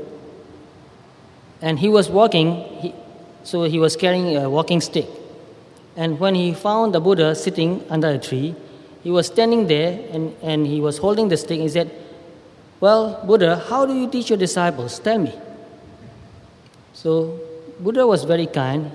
So he told that person in brief how he taught his disciples. But he did not really go deeply into the answer, because Buddha knew that this man is not ready to receive. So when you know that a man is not ready to receive, if you force to give something, that person will get angry and upset and even harm you. So sometimes you have to be very patient, even though you are compassionate, even though you know that if that person learns the Dhamma, he will be happier. But if that person is not ready, you cannot force him to listen to the Dhamma or practice the Dhamma. So when a person is not ready, don't force him. Don't go and give a long Dhamma talk. It's not useful. And in the Pali text also, Buddha said, when you teach Dhamma to a person who is evil, that evil person will harm you even. Dear Bande, I'm working for McDonald's. Great. I work honestly, professionally. I always try to practice the Dhamma, try to be mindful and to control my greed and negative qualities. But I work for McDonald's, a company, a structure that promotes greed and consumerism. Well, when you want to make money, you have to persuade people that what you are selling is good for you. Good for them. That's the way we do business. But I don't think McDonald's is stealing or lying. I don't think so. A company, a structure that promotes greed and consumerism. How should I cope with this? What can I do to control this social greed? When you watch commercials in television shows, all the shows, all the people who produce the show, create the shows, has one thing in their mind. They want you to believe that what they are promoting is good for you. Maybe true, maybe false. They may be lying. Because if you don't do that, you can't do business. Very difficult to do business. So since you are working for a company and you are doing your job well, serving the customers, you are not responsible for the company. You are not responsible for what they do. Because they are selling food. If they are selling poison, then you are also responsible. They are selling food, they are making money. And there's nothing wrong if they make profits. So don't take that so seriously. Don't sell poison, don't sell liquor, don't sell arms, don't sell human beings for slavery, don't sell animals to kill. The rest, okay.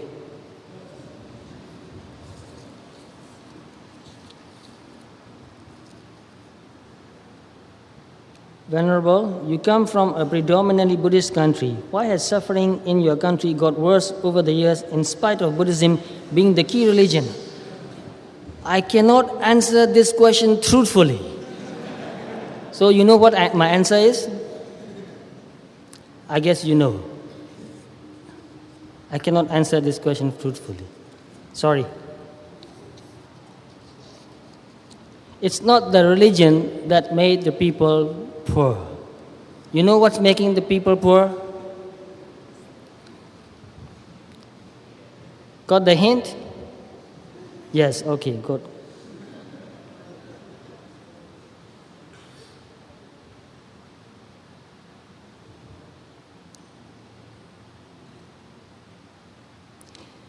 Oh.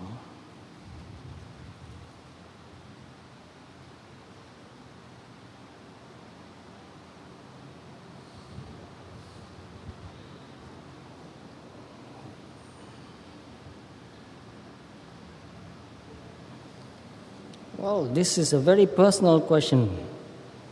Would that be possible to brief us on your journey in becoming Buddhist? I must tell you why I became a Buddhist. Maybe some key triggering events. Thank you very much. Why did I become a Buddhist? Actually, I did not try to become a Buddhist. I'm very interested in learning and finding out what's really true. True about anything. It doesn't matter what it is about. So when I was younger, I read a lot of science books. And whenever I find out something true about anything, about a plant or about an animal, or about the planets or about a star, I feel very happy and I like that very much. To know a truth, any truth, is good. So when people told me about religion, about many religions, because I was exposed to many religions since I was very young. Because in the community where I live, that community was multicultural community. There were Christians, and there were many different kinds of Christians too. There were Hindus, Sikhs, Muslims, and Buddhists, and many other people too, with different religions. So I was exposed to many different religious ideas. And one religion say this, another religion say another thing. So I said, who is right? I want to know who is right. I want to know the truth. So I started reading more and more religious books, books on Dharma, books on religions. And the more I read, the more I got very confused.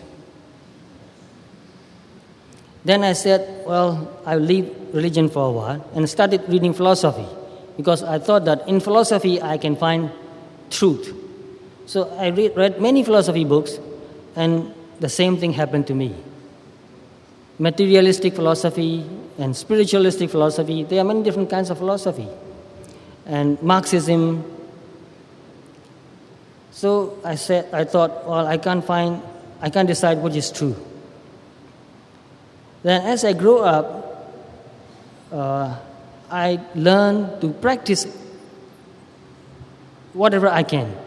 So my attitude is very experimental. I want to experiment with whatever I know. So when I get a seed, I'll go and put that in the soil and make the plant grow and see how the plant grows. So I have many chickens. I want to see how the chicken come out of the egg. So I wait every day and watch. Then one day I saw the chicken came out of the egg.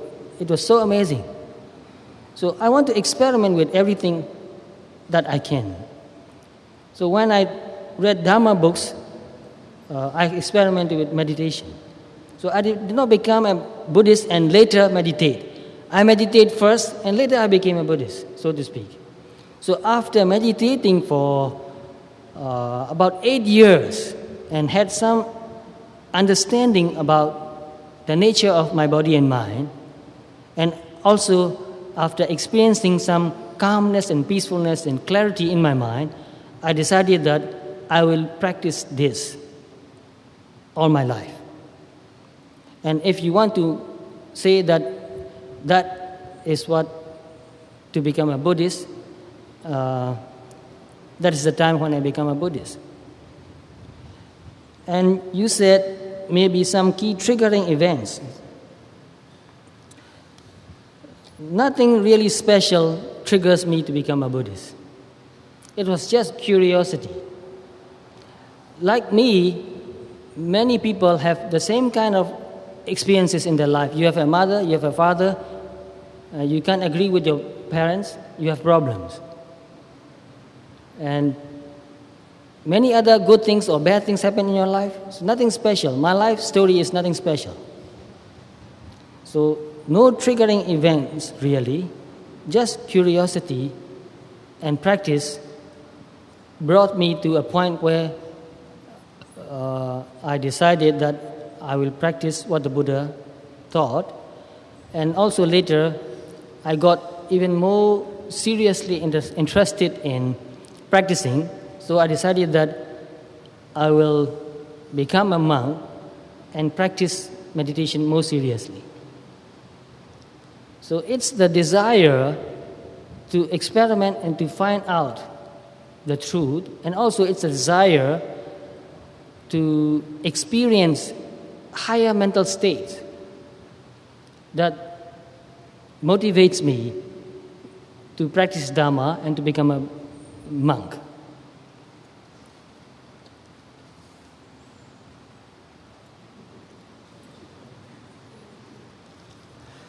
And in the same piece of paper, there's another question. I'm trying every day to reach to what I aspire to. Because I cannot get what I want, I cannot sleep. How can I solve this problem?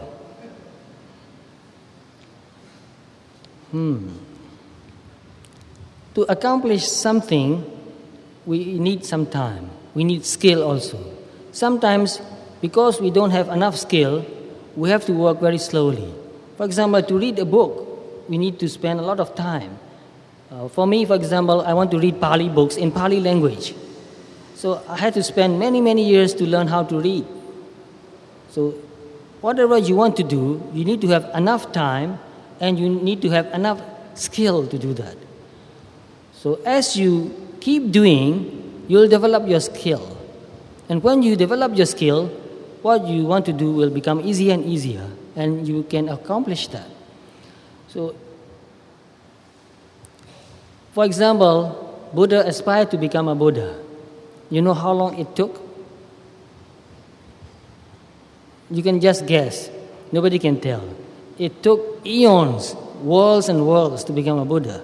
But because Buddha determined to become a Buddha, he had to go through all the developing processes for so long. So if you really want something so badly, you must work hard and you must also be patient. Keep working until you attain what you aspire to attain. There is no shortcut. But in the meantime, try to get a good sleep. Because if you cannot sleep, then you cannot work. So if you want to sleep, you can meditate, and your meditation can help you to go to sleep too.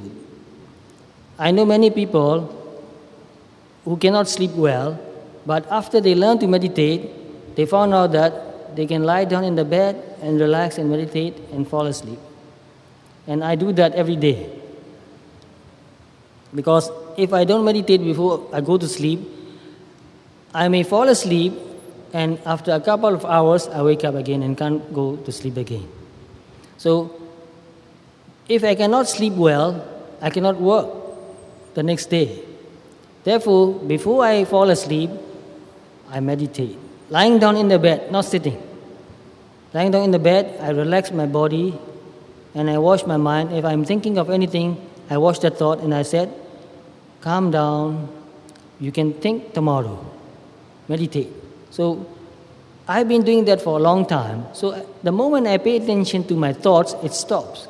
But you have to practice for a long time to be able to do that. So, when my mind stops thinking, the mind became very calm, quiet, peaceful, and clear. And I pay attention to that mental state. Calm, quiet, and clear. Relax. And at that time, I tell myself, I'm going to sleep, and I will sleep soundly, and I will get up in the morning, and I set a time when I want to get up. And I've been doing this for many, many years. Therefore, I get up at the right time. Sometimes, just in case I won't get up, I set the alarm.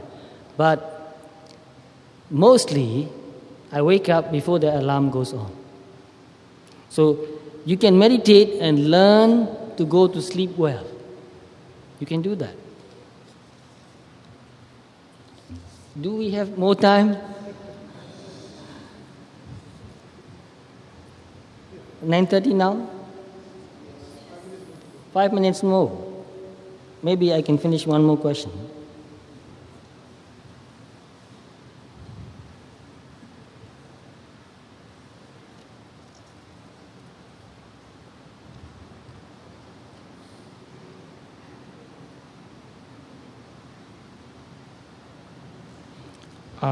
This is a very good question.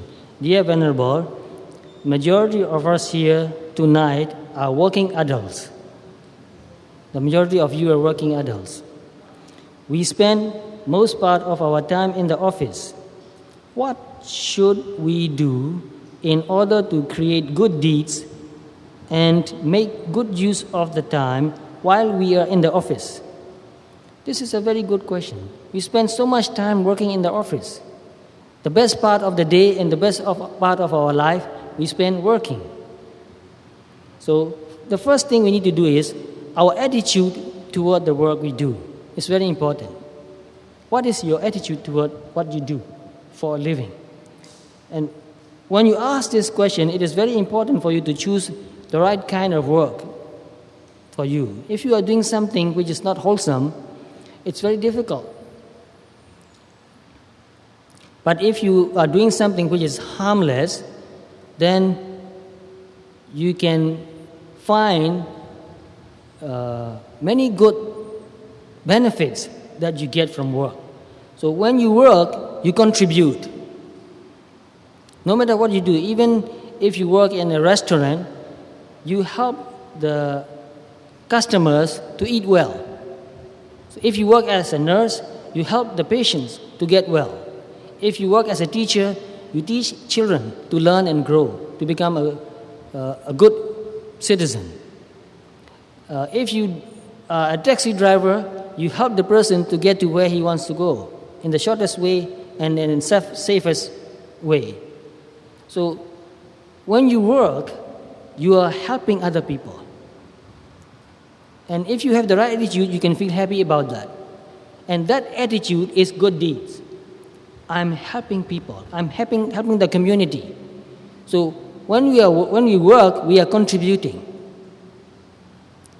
So that makes you happy. And when you work, you also learn. Working and learning are the same in most cases. If you have the right attitude, you learn something every day from your work. And when you work, you relate with other people too. You don't work alone most of the time. There are other people working with you. And you have to cooperate with other people. There's some sort of cooperation, give and take. So when you work, you help your associates too. And working also can be teaching. Because when you are a teacher, especially, teaching is your work, but you're teaching another people to learn. So there are many things you do for the good of mankind when you work. So develop right attitude toward your work. And if you can work mindfully, you are meditating at the same time when you're working. This is not so easy, but you can do that. You can drive mindfully, you can even type mindfully, you can write mindfully, you can talk on the telephone mindfully. So, have you ever tried to practice talking on the telephone mindfully? You can if you want to. So, every day you talk on the telephone. And talking on the telephone is part of your job. And if you talk mindfully and also with kindness, because somebody called you, they want some information. You give them information. You give them advice. So you are helping people. So with that kind of attitude, you can make the best use of your time while working. I'm sorry, that's all the time we have for today. And I'm very interested in your questions.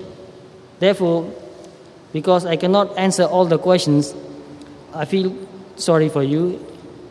But when we meet again, ask questions. Because when you ask questions, then I know what you really want to know. When I know what you want to know, then I can give you better answers. And I learn from your questions too. That's very important. So let's conclude our Dhamma talk by reciting something from the Pali text which is very deeply meaningful. And I will say that, and please follow me, I will explain the meaning too. But first I will say that in Pali and tell you the meaning. Imaya dhammanu dhammapatipatiya buddham pujemi. By practicing according to the Dhamma, we honor the Buddha. So imaya dhammanu dhammapatipatiya buddham pujemi. By practicing according to the Dhamma, we honor the Buddha. Imaya dhammanu dhammapatipatiya dhammam pujemi. By practicing according to the Dhamma, we honor the Dhamma. Imaya dhammanu dhammapatipatiya sangham pujemi. By practicing according to the Dhamma, we honor the Sangha.